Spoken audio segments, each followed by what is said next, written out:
Biggest lesson you've learnt from being in your deficit? Biggest lesson. Mine's not a lesson. It's just like, because I've done it so many times, Yeah. it's just the same affirmation each time. Mm-hmm. It's the results don't happen unless you stick to the plan. Yep. You have to work in absence of how you feel. Yep.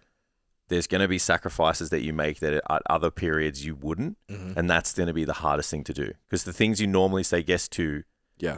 having to say no to those things is the hardest thing. Yeah. Where like overall, generally, I'll say no to a lot of things, like even in a surplus, because I'm just like, it's not what I do. I'm not that person. Yeah. But I know the older I gotten, taking advantage of like the social opportunities has been a big deal.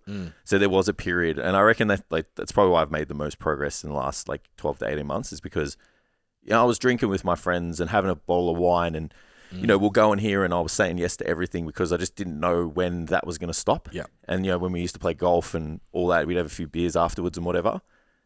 So let's just say that's normal. And then you go into a deficit and you got to start saying no. Yeah. That's the hardest thing to do. Yep. Yeah. And even for us at the moment, like Steph and I, big, like our weekends are like usually our time. Mm-hmm. And we normally do it, like we'll go out, we'll have a cafe, we'll go for dinner, whatever. And like I've had to tell her, like, we can't do that at the moment. Mm-hmm.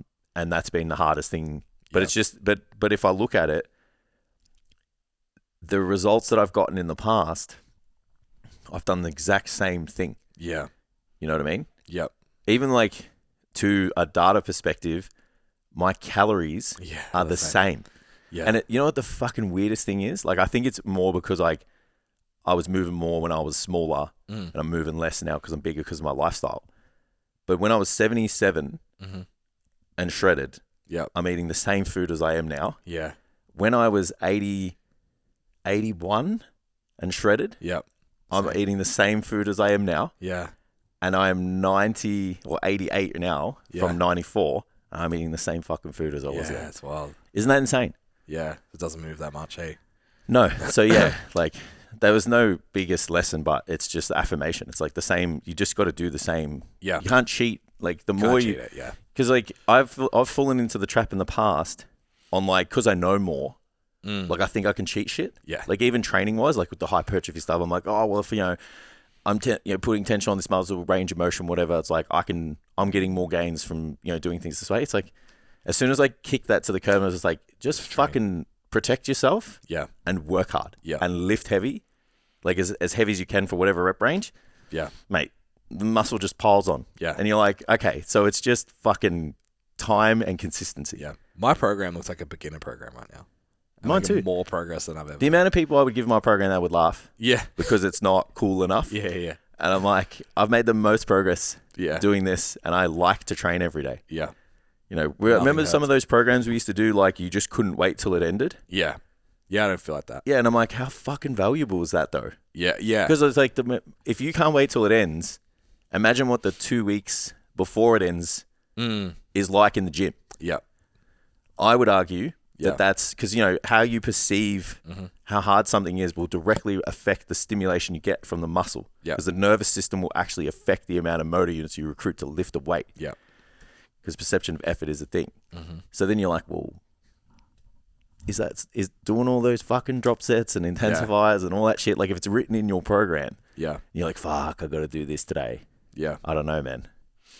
It's so simple, isn't it, when you think about it? Yeah, it's that bell curve, right? It's like, basic stuff's kind of for Luke posted the other day. I think you shared it. I don't know enough and I'm small. Yeah. And then it's like, I'm missing something. And then it's like, I know a lot and training is simple. Yeah. Basically. Yeah. Yeah. What was the question again? Lesson you learned. Biggest lesson.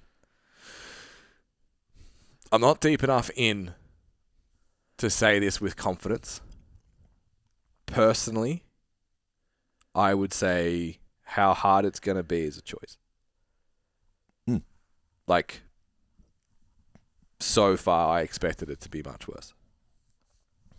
But, like I said, I'm not 3 weeks out from a competition and all of that. Yeah, like don't have to be. That's a very, very purposeful thing to do. Yeah. But I think, just like you can decide how you feel about a lot more than what you think. Yeah. And you don't treat anyone any differently because you're deciding to starve yourself. Yeah. You're not better than anyone else. It's your choice. Yeah. It's not.